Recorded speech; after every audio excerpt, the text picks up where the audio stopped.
อดีตลายังหวนทอง สิยอมือละกูเขาเสียงเบาๆลูกส่งให้บรรดาไทยผู้รักลูกและคุณพ่อแม่ลูกครับผู้สายผู้สายใจทุกพันได้กันยังทนดำดูแลไว้ใหญ่ขึ้นมาในเฮียนหู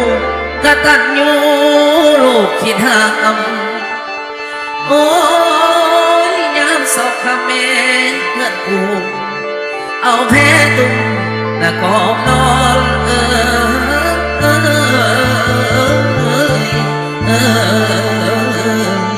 พาพูด